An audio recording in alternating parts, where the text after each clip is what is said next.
India കണ്ട ഏറ്റവും വിജയിച്ച രാഷ്ട്രീയ നേതാവ് ആരാണ് എന്നാണ് ഈ വീഡിയോയിൽ ഞാൻ പരിശോധിക്കുന്നത്. അത്തരത്തിലുള്ള ശ്രമങ്ങൾ പലപ്പോഴും നമ്മളങ്ങനെ കൂടുതലായിട്ടൊന്നും കണ്ടിട്ടില്ല. ഞാൻ അങ്ങനെ ഒരു ശ്രമം നടത്തി നോക്കിയാണ് എൻ്റെതായ വീക്ഷണകോണിൽ കൂടെ. മഹാത്മാഗാന്ധി, സർദാർ വല്ലഭായ് പട്ടേൽ, അതുപോലെ തന്നെ ഡോക്ടർ BR അംബേദ്കർ, ഇവരെയൊന്നും ഈ വീഡിയോയിൽ, അവരെല്ലാം അവരുടേതായ രീതിയിൽ ഇന്ത്യ കണ്ട എക്കാലത്തെയും ഏറ്റവും വലിയ രാഷ്ട്രീയ നേതാക്കൾ ആയിരുന്നെങ്കിലും ഞാൻ പരിശോധിക്കുന്നില്ല. കാരണം ഇന്ത്യയുടെ ഭരണത്തിൻ്റെ ഏറ്റവും തലപ്പത്ത് പ്രതിഷ്ഠിക്കപ്പെട്ട ചിലർ മാത്രമാണ് ഞാൻ ഇതിൽ പരിശോധിക്കുന്നത്. അത് മെയിനായിട്ട് ഇന്ത്യയുടെ പ്രധാനമന്ത്രി പദത്തിൽ എത്തിയവരോ അല്ലെങ്കിൽ പ്രധാനമന്ത്രി പദം തൊട്ട് അരികിൽ വിട്ടുപോയവരോ ആയിട്ടുള്ള ചില ആൾക്കാരെയാണ് ഇത് പരിശോധിക്കുന്നത്.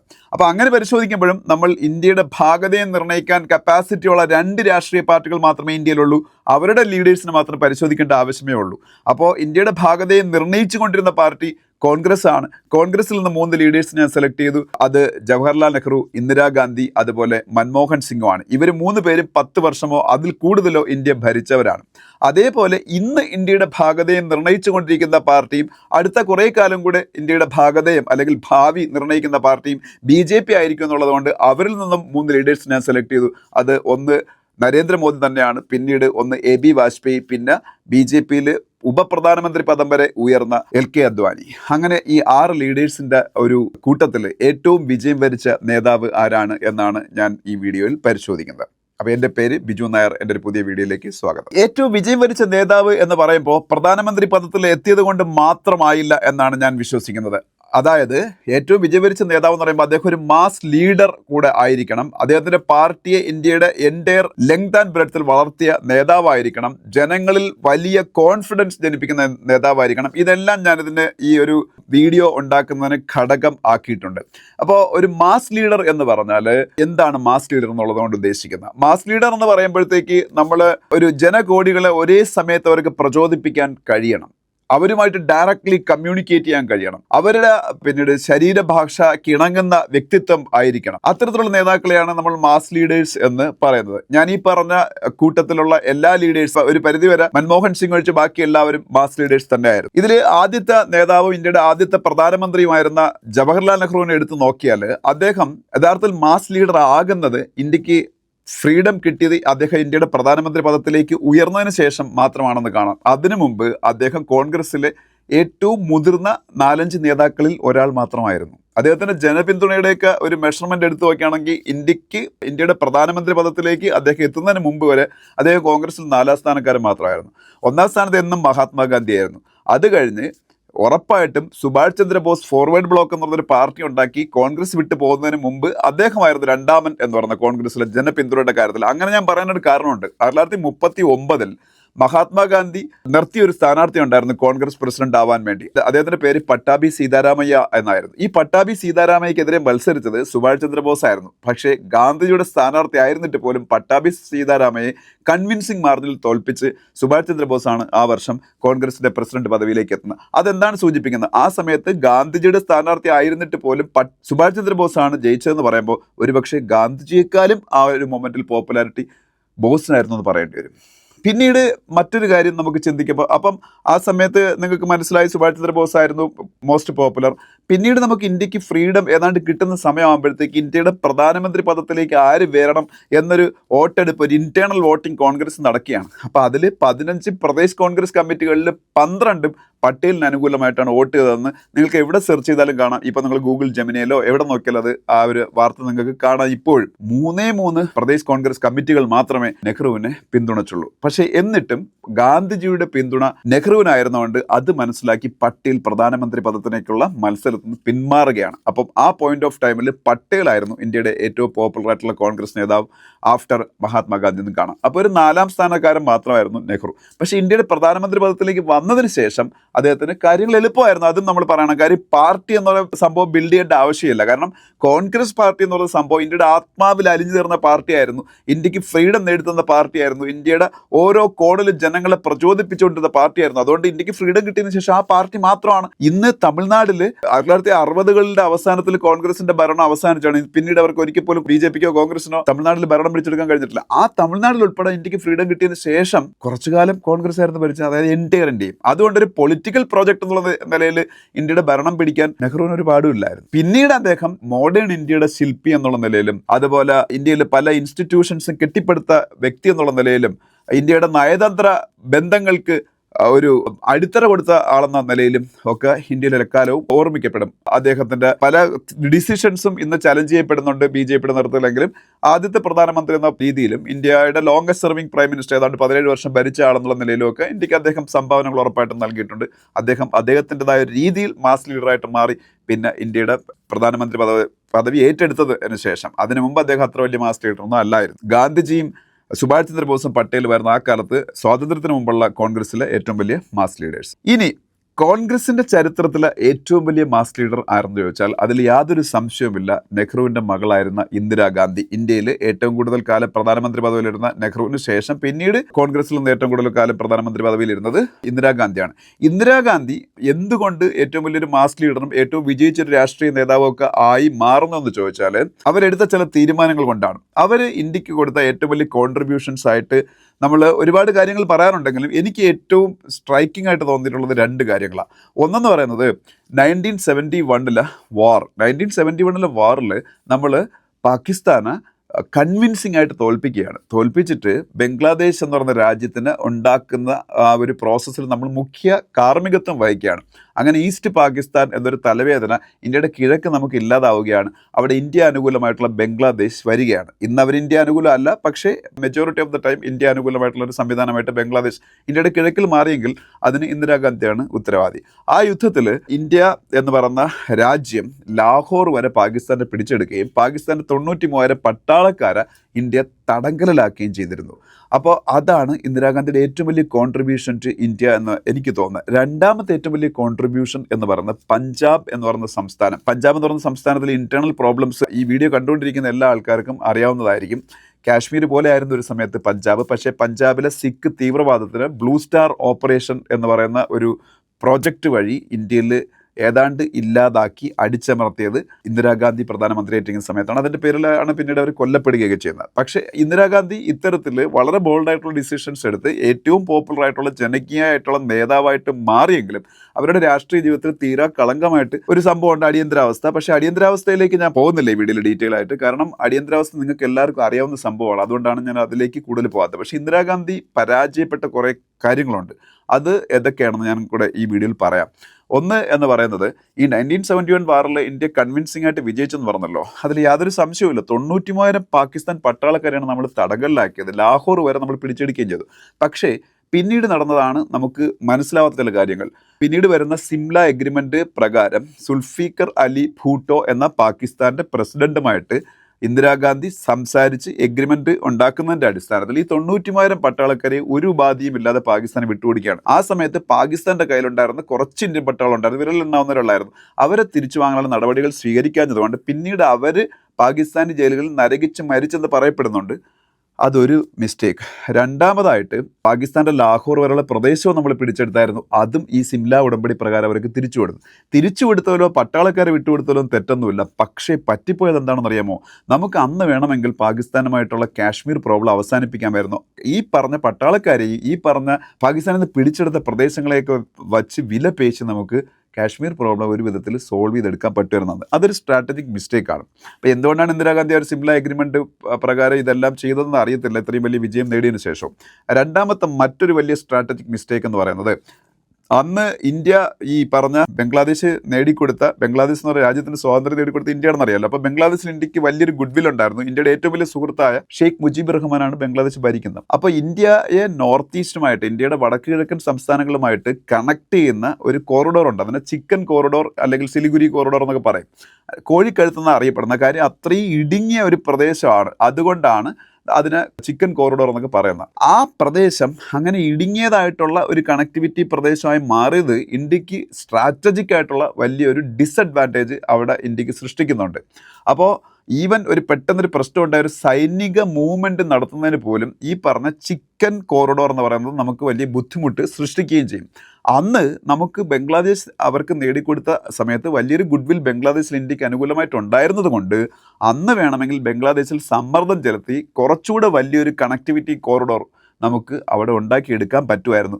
അതും നമ്മൾ നേടിയെടുത്തില്ല. ഇതിനെക്കുറിച്ച് ഹിന്ദുവിൽ ഈ ഇടയ്ക്ക് ഞാനൊരു ആർട്ടിക്കിൾ കണ്ടായിരുന്നു. ഇത് ഭാവന ഇല്ലാഞ്ഞ ഒരു നടപടിയായിപ്പോൾ എന്നുള്ള കാര്യത്തിൽ യാതൊരു സംശയവുമില്ല. ഇനി വേറൊരു കാര്യം, ഇതായിരിക്കും ഒരുപക്ഷെ നിങ്ങൾ ആരും അങ്ങനെ വലുതായിട്ട് കേട്ടിട്ടില്ലാത്ത കാര്യം. ഇതെന്താണെന്ന് വെച്ചാൽ നമ്മളെ കയ്യിലിരുന്ന ഒരു ദ്വീപുണ്ട്, ഒരു ഐലൻഡ് ഉണ്ട്. അതിൻ്റെ പേര് കച്ചത്തീവ് എന്നാണ്. ഈ കച്ചത്തീവ് എന്ന് പറഞ്ഞ ദ്വീപ് യഥാർത്ഥത്തിൽ ശ്രീലങ്കയുടേതാണെന്ന് ശ്രീലങ്ക പിന്നീട് അവകാശവാദം ഉന്നയിക്കുകയാണ്. ബ്രിട്ടീഷുകാർ ഇന്ത്യ ഭരിക്കുന്ന സമയത്തും ഇന്ദിരാഗാന്ധി ഇന്ത്യ ഭരിക്കുന്ന ഏതാണ്ട് 1974 വരെയുള്ള കാലഘട്ടത്തിലും ഒക്കെ ഇന്ത്യയുടെ കയ്യിരുന്ന സാധനമാണ്. പക്ഷേ 74-75 കാലഘട്ടമാകുമ്പം ഇന്ദിരാഗാന്ധി ശ്രീലങ്കക്കാരുടെ ഈ ഒരു ആവശ്യം നമ്മൾ അംഗീകരിച്ചു കൊടുക്കുകയാണ്. എന്നിട്ട് ഈ കച്ചത്തീവ് ശ്രീലങ്കയ്ക്ക് കൊടുക്കും ഒരു എഗ്രിമെൻറ്റിൻ്റെ ബേസിൽ. പക്ഷേ അപ്പോഴും ഈ കച്ചത്തീവ് എന്ന് പറഞ്ഞ ദ്വീപ് ഇന്ത്യയിലെ മത്സ്യത്തൊഴിലാളികൾക്ക് ഉപയോഗിച്ചുകൊണ്ടിരുന്നതാണ്. മെയിൻലി തമിഴ്നാട്ടിലെ രാമേശ്വരത്തു നിന്നൊക്കെയുള്ള മത്സ്യത്തൊഴിലാളികൾ. അപ്പോൾ അവർക്കത് വീണ്ടും ഉപയോഗിക്കാനും വലകൾ ഉണക്കാനും റെസ്റ്റ് എടുക്കാനും ഒക്കെ വേണ്ടിയിട്ട് ഉപയോഗിക്കാനൊക്കെ ശ്രീലങ്കയിൽ നിന്നൊരു അനുമതി നമ്മൾ മേടിച്ചിരുന്നു ഈ കച്ചത്തീവ് നമ്മൾ ശ്രീലങ്കയ്ക്ക് കൊടുക്കുമ്പോഴും. പക്ഷേ 76-ലാണെന്നാണ് എൻ്റെ ഓർമ്മ വീണ്ടും ശ്രീലങ്കയായിട്ടുള്ള ഒരു എഗ്രിമെൻ്റ് ഉണ്ടാക്കിയാണ്. അങ്ങനെ നമ്മളെ ഇന്ത്യൻ മത്സ്യത്തൊഴിലാളികൾക്ക് ഉപയോഗിക്കാൻ പോലും വേണ്ട, നമുക്ക് ഇനി മുതൽ അത് അവരങ്ങ് പൂർണ്ണമായിട്ട് എടുത്തോ എന്ന് ആയി. അപ്പോൾ ഇന്ന് കച്ചത്തീവ് എന്ന് പറയുന്ന ആ ഒരു ഐലൻഡ് വളരെ സ്ട്രാറ്റജിക്കലി ലൊക്കേറ്റഡ് ആണ്, വളരെ നമുക്ക് യൂസ്ഫുൾ ആയിരുന്നു. ആ ഐലൻഡിൻ്റെ മുകളിൽ നമുക്ക് യാതൊരു അവകാശവുമില്ല. ഇന്ത്യൻ ഫിഷർമെന്നിന് അവരുടെ വലകൾ ഉണക്കാനോ റെസ്റ്റ് എടുക്കാനോ ഒന്നും അത് ഉപയോഗിക്കാൻ പറ്റത്തില്ല. എന്തുകൊണ്ട് ഇപ്പോൾ അതൊരു പ്രശ്നമാണെന്നറിയാമോ? ഇന്ന് ഇന്ത്യയുടെ ഫിഷർമാൻ, രാമേശ്വരത്തു നിന്നുള്ള ഫിഷർമാൻ അവിടോട്ട്, മത്സ്യത്തൊഴിലാളികൾ അവിടോട്ട് ശ്രീലങ്കൻ മേഖലയിലേക്ക് മീൻ പിടിക്കാൻ പോകുമ്പോൾ ഈ കച്ചത്തീവ് മേഖലയിലൊക്കെ അവർ ഒരുപാട് ഫിഷുള്ള ഏരിയയാണ്. അവിടെയൊക്കെ ഇവർ അറിഞ്ഞോ അറിയാതെയൊക്കെ പോകുന്ന സമയത്ത് ശ്രീലങ്കയുടെ നേവി ഇവരെ പിടിച്ച് ജയിലിടുകയാണ്. ഇത് ഇന്ത്യക്കും ശ്രീലങ്കയ്ക്കും ഇടയിലുള്ള വലിയൊരു ഡിപ്ലോമാറ്റിക് ഇഷ്യൂ ആയിട്ട് മാറി. അപ്പോൾ ഈ വലിയൊരു ഡിപ്ലോമാറ്റിക് ഇഷ്യൂ ആയിട്ട് മാറിയപ്പോൾ തമിഴ്നാട്ടിലെ സ്റ്റാലിൻ ഗവൺമെൻറ് ഈ ഇടയ്ക്ക് കച്ചത്തീവിന് നമ്മുടെ ശ്രീലങ്കയിൽ നിന്ന് തിരിച്ചെടുക്കാൻ ശ്രീലങ്കയായിട്ട് സംസാരിക്കണം എന്ന് ആവശ്യപ്പെട്ടിരിക്കുകയാണ്. എങ്ങനെ പോസിബിൾ ആവും? അല്ലെങ്കിൽ നമ്മൾ ട്രംപിനെ പോലെ പെരുമാറണം. ഗ്രീൻലാൻഡ് ഇപ്പോൾ ട്രംപിന് വേണമെന്ന് പറയുന്നു, വെനിസ്വേലയെ കയറി അറ്റാക്ക് ചെയ്യുന്നു, കാനഡയെ 51ാമത്തെ സംസ്ഥാനമാക്കണം അമേരിക്കയിൽ എന്ന് പറയുന്നു.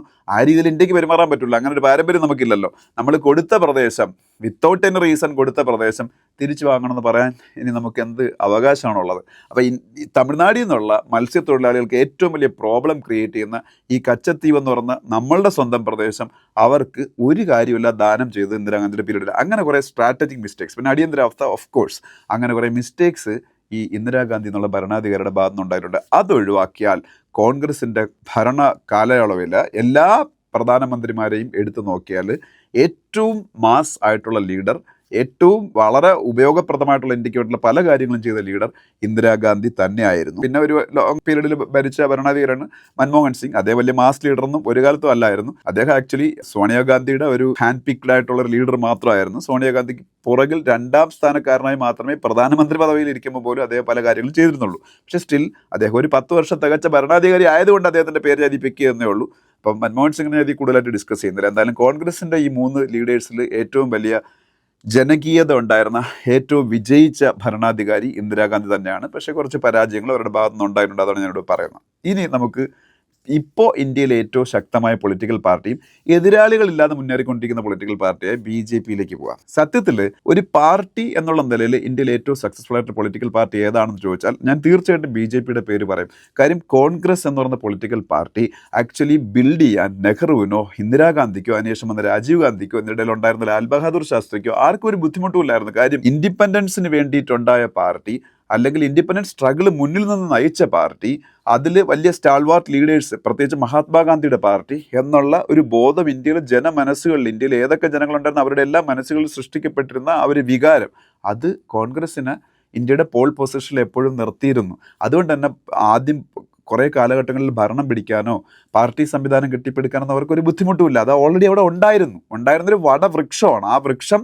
തളർന്നു പോകാതെ, ദ്രവിച്ചു പോകാതെ സംരക്ഷിക്കാനുള്ള ഉത്തരവാദിത്തം മാത്രമായിരുന്നു നെഹ്റുവിലും പിന്നീട് വന്ന ഇന്ദിരാഗാന്ധിയിലും അല്ലെങ്കിൽ മറ്റു കോൺഗ്രസ് നേതാക്കന്മാരിൽ എല്ലാം ഉണ്ടായിരുന്നത്. അതിലൊരു വീഴ്ച വരുത്തിക്കൊണ്ടാണ് ഇന്ന് കോൺഗ്രസിന് ഇങ്ങനെയുള്ളൊരു അവസ്ഥ വന്നത്. പക്ഷേ ഒരു പാർട്ടി എന്നുള്ള രീതിയിൽ സ്വാതന്ത്ര്യാനന്തര ഇന്ത്യയിൽ കെട്ടിപ്പടുത്ത പാർട്ടി തീർച്ചയായിട്ടും BJPയാണ്. ഒരുപാട് പാർട്ടികൾ കെട്ടിപ്പടുക്കപ്പെട്ടിട്ടുണ്ട്. പക്ഷേ ആ കൂട്ടത്തിൽ വളരെ ശക്തമായിട്ട് ഇന്ത്യയിൽ ഭരണം നേടിയെടുക്കുന്ന ലെവലിലേക്ക് എത്തുകയും അതിൽ നിന്ന് വീണ്ടും വളർച്ച നേടുകയും ഇന്ന് ഇന്ത്യയുടെ സമസ്ത മേഖലകളിലും കൺട്രോൾ ചെയ്യുന്ന രീതിയിലും ആയി മാറിയ ഒരേ ഒരു പാർട്ടി ഇന്ത്യയിലുള്ളൂ, അത് BJPയാണ്. അപ്പോൾ ഇന്ത്യയിൽ സ്വാതന്ത്ര്യാനന്തര ഇന്ത്യയിൽ ഏറ്റവും വിജയം വരിച്ച പാർട്ടി BJPയാണ്. ഇനി ഇന്ത്യയിൽ BJP ഏറ്റവും വിജയം വരിച്ച പാർട്ടിയായിട്ട് മാറ്റിയ നേതാക്കന്മാരിൽ ആദ്യം നമ്മൾ സ്മരിക്കേണ്ടത് നരേന്ദ്രമോദി അല്ല.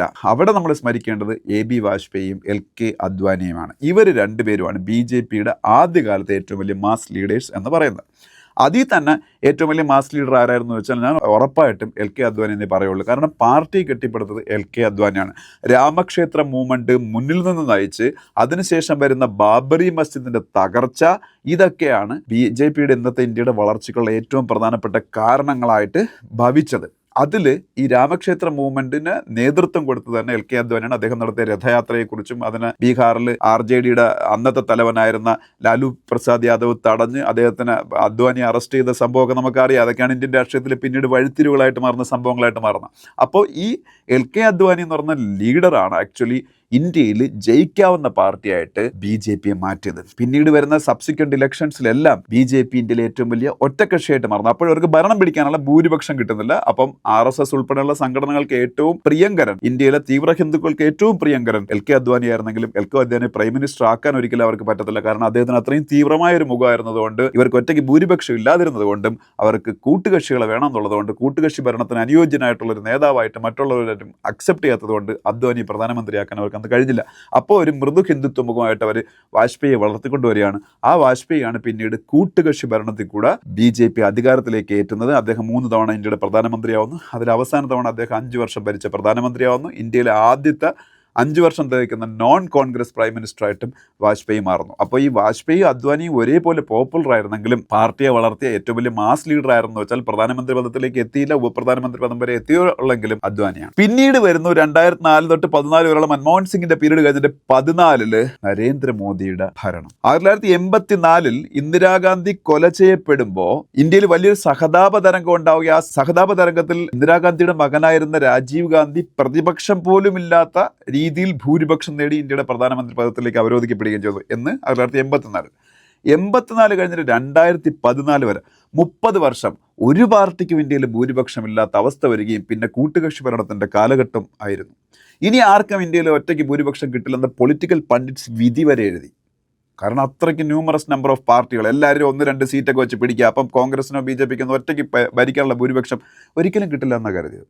പക്ഷേ ആ ധാരണകളെല്ലാം മാറ്റിമറിച്ചുകൊണ്ട് 2014 BJP എന്ന് പറയുന്ന പാർട്ടി ഒറ്റയ്ക്ക് ഭൂരിപക്ഷത്തിലേക്ക് നയിക്കുകയാണ് നരേന്ദ്രമോദി.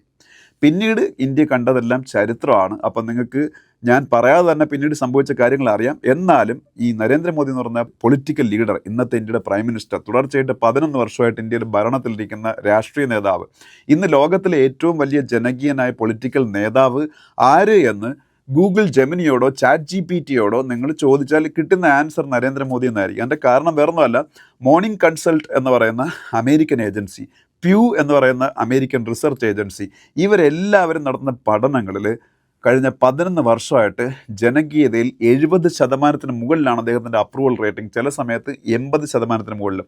അത്രയും ദീർഘകാലം ഇതേ രീതിയിലുള്ള അപ്രൂവൽ റേറ്റിംഗ് നിലനിർത്തിയ ഒരു നേതാവുമില്ല എന്നുള്ളതാണ് സത്യം. അപ്പോൾ അദ്ദേഹം എന്താണ് ചെയ്തത് ഇന്ത്യക്ക് വേണ്ടി? ഞാൻ കഴിഞ്ഞ 11 വർഷമായിട്ട് മോദിയുടെ ഭരണവും മോദി എന്ന് പറയുന്ന രാഷ്ട്രീയ നേതാവിനെയും നിരന്തരം നിരീക്ഷിക്കുന്ന ഒരാളാണ്. അപ്പോൾ അതിൽ നിന്ന് എനിക്ക് മനസ്സിലായൊരു കാര്യം എന്ന് പറയുന്നത്, അദ്ദേഹം ചെയ്തത് ഡയറക്റ്റ്ലി ജനങ്ങളുമായിട്ട് കമ്മ്യൂണിക്കേറ്റ് ചെയ്യാൻ തുടങ്ങി. സോഷ്യൽ മീഡിയയുടെയൊക്കെ ഒരു കാലമായിരുന്നതുകൊണ്ട് അദ്ദേഹത്തിന് അതിന് ഈസി ആയിട്ട് കഴിയുകയും ചെയ്തു. ഡയറക്റ്റ്ലി ജനങ്ങളുമായിട്ട് കമ്മ്യൂണിക്കേറ്റ് ചെയ്തുകൊണ്ട് ഇന്ത്യയിൽ അഴിമതിക്ക് കാരണമായിരുന്ന പല കാര്യങ്ങളും, യഥാർത്ഥത്തിൽ പൈസ ജനങ്ങളിലേക്ക് എത്തിക്കുന്ന പല പ്രൊജക്റ്റുകളും അഴിമതിയായിരുന്നു. കാര്യം മനസ്സിലാക്കിയിട്ട് ഡയറക്റ്റായിട്ട് ജനങ്ങളിലേക്ക് അവരുടെ ബെനിഫിറ്റ്സ് എത്തിക്കുന്നതിന് വേണ്ടിയിട്ട് ആധാറിനെയും ഒപ്പം നമ്മളുടെ പിന്നീട് ബാങ്ക് അക്കൗണ്ടുകളെയും എല്ലാം കൂട്ടിയിണക്കൊണ്ടൊരു സംവിധാനം കൊണ്ടുവരികയും അങ്ങനെ ബെനിഫിറ്റ് ജനങ്ങളിലേക്ക് ഡയറക്റ്റ്ലി എത്തിക്കാനും തുടങ്ങി. അപ്പം അഴിമതി കുറഞ്ഞിട്ട് ഞങ്ങൾക്ക് എല്ലാം കൂടുതൽ ബെനിഫിറ്റ് കിട്ടുന്നതായിട്ട് ജനങ്ങൾക്ക് കൂടുതലായിട്ട് തോന്നി തുടങ്ങി. അവരെ ലാഭാർത്ഥികൾ എന്നൊക്കെയാണ് പിന്നീട് BJP തന്നെ വിളിക്കുന്നത്, ഈ ഗവൺമെൻറ്റിന് എന്തെങ്കിലും ബെനിഫിറ്റ്സ് കിട്ടിയിട്ടുള്ള ആൾക്കാർ. പിന്നെ അടിസ്ഥാന സൗകര്യങ്ങൾ ജനങ്ങൾക്ക് എത്തിച്ചു കൊടുക്കാൻ തുടങ്ങി. മുമ്പലത്തെക്കാളും കുറച്ചുകൂടി ഇഫക്റ്റീവായിട്ട് അടിസ്ഥാന സൗകര്യങ്ങൾ എത്തിക്കുന്ന സ്കീമുകൾ പലതും പണ്ടും ഇന്ത്യയിലുണ്ട്, പക്ഷേ ഇത് കൂടുതൽ ഇഫക്റ്റീവായിട്ട് എത്തിക്കാൻ തുടങ്ങി. അതായത് ടോയ്ലറ്റുകൾ കൺസ്ട്രക്ട് ചെയ്ത് കൊടുക്കുക, വീടുകൾ കൺസ്ട്രക്ട് ചെയ്ത് കൊടുക്കുക, വെള്ളം എല്ലാവർക്കും കൊടുക്കുക, വൈദ്യുതി എല്ലായിടത്തും എത്തിക്കുക.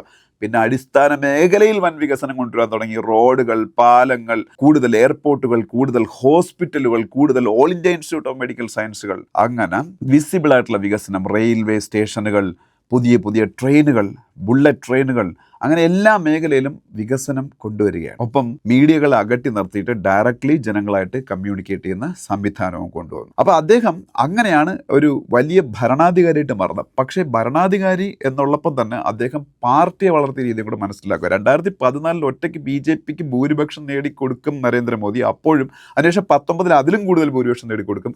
24 ലക്ഷത്തിൽ ഒറ്റയ്ക്ക് BJPക്ക് ഭൂരിപക്ഷം കിട്ടിയില്ലെങ്കിലും 240ഓളം സീറ്റ് പിടിച്ച് ഭരണത്തിനടുത്തെത്തുന്ന ഒരു അവസ്ഥയിലേക്ക് എത്തുകയാണ്. അപ്പം ഇപ്പോഴും ഇന്ത്യ ടുഡേ നടത്തിയ ഒരു സർവേയിൽ ഇപ്പം ഇന്ത്യയിൽ ഇലക്ഷൻ നടന്നാലും മിക്കവാറും BJPക്ക് ഒറ്റയ്ക്ക് ഭൂരിപക്ഷം കിട്ടുന്ന അവസ്ഥയാണ്. ആ രീതിയിലാണ് കാര്യങ്ങളുടെ പോക്ക്. അപ്പം ഈ 14 BJPക്ക് ഭരണം കിട്ടുമ്പോൾ അവർ ഒറ്റയ്ക്കാണ് ഭൂരിപക്ഷം നേടിയതെങ്കിലും ഇന്ത്യയിലെ പല സ്ഥലങ്ങളിലും അന്ന് BJP ശക്തിയല്ല. നമുക്ക് ഏറ്റവും ക്ലാസിക് എക്സാമ്പിൾ എന്ന് പറഞ്ഞാൽ വടക്ക് കിഴക്കൻ സംസ്ഥാനങ്ങളാണ്. വടക്ക് കിഴക്കൻ സംസ്ഥാനങ്ങൾ എന്ന് പറഞ്ഞാൽ ആസാമും ത്രിപുരയും മേഘാലയയും മണിപ്പൂരും മിസോറാമും നാഗാലാൻഡും ഉൾപ്പെടുന്ന പ്രദേശം. ആ പ്രദേശങ്ങളിൽ BJP അവിടെ കൂടുതലും ന്യൂനപക്ഷങ്ങളാണ് മിക്ക സ്റ്റേറ്റുകളിലും, പ്രത്യേകിച്ച് ക്രിസ്ത്യൻസ്. അവരുടെ ഇടയിൽ BJPക്ക് യാതൊരു സ്വാധീനമില്ല. അപ്പോൾ BJP എങ്ങനെയാണ് അവിടെ സ്വാധീനം ഉറപ്പിച്ചത്? ഇന്ന് എൻ്റെയർ നോർത്ത് ഈസ്റ്റ് 8 സംസ്ഥാനങ്ങൾ ഒന്നീ BJP അല്ലെങ്കിൽ BJPയുടെ സഖ്യകക്ഷികളാണ് ഭരിക്കുന്നത്. എന്താ ചെയ്ത ഹിമാന്ത ബിശ്വ ശർമ്മ എന്ന് പറയുന്ന ഭയങ്കര വലിയൊരു കോൺഗ്രസ് പൊളിറ്റിക്കൽ ലീഡർ, കഴിവുള്ള ആളിനെ കോൺഗ്രസ്സുകാർക്ക് നർച്ചറിങ് അറിയാത്തതുകൊണ്ട് BJP അടർത്തിക്കൊണ്ടുവരികയാണ്. എന്നിട്ട് അദ്ദേഹത്തെ ഉപയോഗിച്ച് അസാമിൻ്റെ ഭരണം പിടിക്കുകയാണ്. പിന്നെ ബാക്കി സ്റ്റേറ്റുകളിലെല്ലാം ഭരണം പിടിക്കുകയോ അല്ലെങ്കിൽ സഖ്യകക്ഷികളെ പാട്ടിലാക്കി അവരുടെ കീഴിലാക്കുകയോ ചെയ്തു വടക്കിഴക്കൻ സംസ്ഥാനങ്ങളാണ്. ഹരിയാന ഒരിക്കൽ പോലും BJP ഭരിച്ചിട്ടില്ലാത്ത സ്റ്റേറ്റ്. മോദി അധികാരത്തിൽ വന്ന ശേഷം ഇന്ന് വരെ ഹരിയാന BJP അല്ലാതെ വേറെ ആരും ഭരിച്ചിട്ടില്ല. എല്ലാം ഡെമോക്രാറ്റിക് ആയിട്ട് ഇലക്ഷനുകൾ കൂടെയാണ്, അല്ലാതെ അട്ടിമറിച്ച് നേടിയ ഭരണങ്ങളല്ല. അതുപോലെ മഹാരാഷ്ട്രയിൽ ശിവസേനയുടെ ജൂനിയർ പാർട്ണറായിരുന്ന BJP ഇന്ന് ശിവസേനയെ BJP അവിടെ ശിവസേന സ്പ്ലിറ്റ് ചെയ്ത് വീക്കൻ ചെയ്യുന്നുള്ളൊരു യാഥാർത്ഥ്യം. പക്ഷേ ഇന്ന് മഹാരാഷ്ട്രയിൽ ഏറ്റവും വലിയ പാർട്ടി BJP ആണ്. അതുപോലെ ഒഡീഷ ഒരിക്കൽ പോലും BJP ഭരിച്ചിട്ടില്ലാത്ത സ്റ്റേറ്റ്. 2024 BJP അവിടെ ഭരണം പിടിച്ചെടുത്തു. വെസ്റ്റ് ബംഗാൾ യാതൊരു അഡ്രസ്സും BJPക്ക് ഇല്ലാതിരുന്ന സ്റ്റേറ്റ്. ഇന്ന് വെസ്റ്റ് ബംഗാളിൽ മമതാ ബാനർജിയെ അവിടെ നിന്ന് പുറത്താക്കാൻ കഴിവുള്ള പാർട്ടി ഏതെങ്കിലും ഉണ്ടെങ്കിൽ അവിടെ BJP ഉള്ളൂ. ഇനി സൗത്ത് ഇന്ത്യയിലേക്ക് വന്നാലോ, കേരളത്തിൽ തന്നെ BJP ശക്തി പ്രാപിക്കുന്നു. തമിഴ്നാട്ടിൽ അണ്ണാമലയിൽ കൂടെ BJPയെ ശക്തിപ്പെടുത്തിക്കൊണ്ടിരിക്കുന്നു.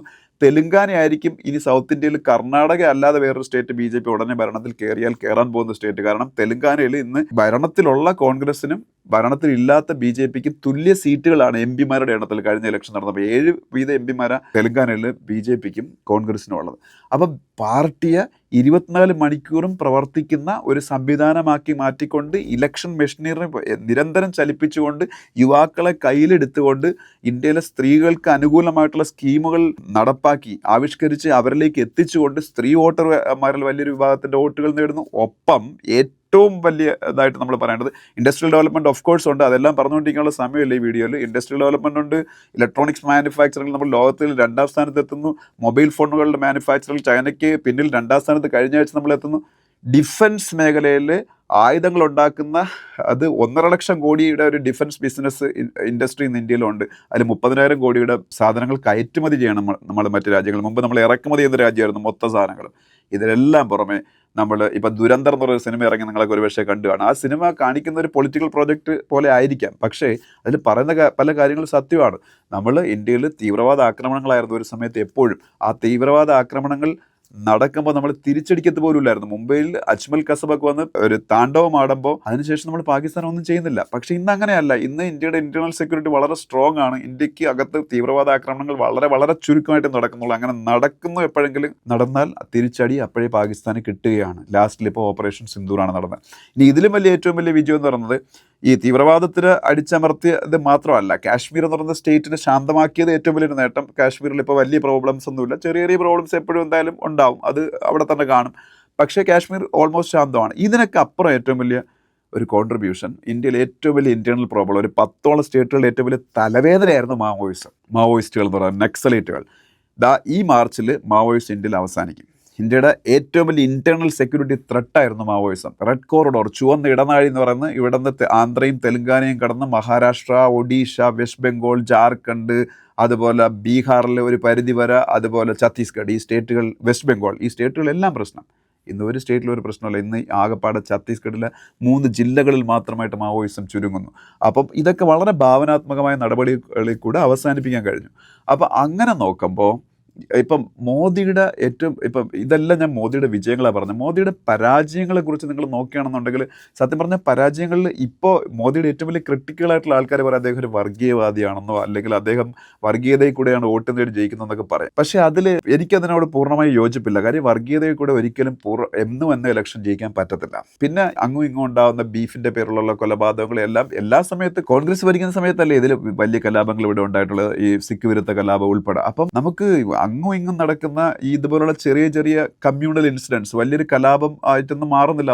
അതൊന്നും നമുക്ക് അതിൽ കൂടെയാണ് ഇവർ ജയിക്കുന്നതെന്നൊന്നും ഒരിക്കലും നമുക്ക് അങ്ങനെ പറയാൻ പറ്റത്തില്ല. അപ്പൊ തീർച്ചയായിട്ടും പിന്നീട് അദ്ദേഹത്തിന്റെ പരാജയമായിട്ട് പലരും പറയുന്ന ഒരു കാര്യം എന്ന് വെച്ചാൽ നയതന്ത്രത്തിൽ വലിയ വിജയമാണ് എല്ലാ മേഖലയിലും. പക്ഷേ ഇപ്പൊ അമേരിക്കയിലെ ട്രംപ് പറയുന്ന പല കാര്യങ്ങളുടെയും പേരിൽ നമ്മൾ അദ്ദേഹത്തിനെ ക്രിട്ടിസൈസ് ചെയ്യാറുണ്ട്. പക്ഷേ ഇന്നലെ മാതൃഭൂമി പത്രത്തിലൊരു എഡിറ്റോറിയൽ ഉണ്ടായിരുന്നു, ട്രംപിന് ആക്ച്വലി വിദേശ നയതന്ത്രം ഇല്ല, ട്രംപിന് തോന്നുന്ന പോലെ ട്രംപ് വിളിച്ചു പറഞ്ഞുകൊണ്ടിരിക്കുകയാണ്, ട്രംപിന് തോന്നുന്ന രീതിയിൽ അദ്ദേഹം ഓരോ കാര്യങ്ങൾ ആക്ട് ചെയ്തുകൊണ്ടിരിക്കുകയാണ്.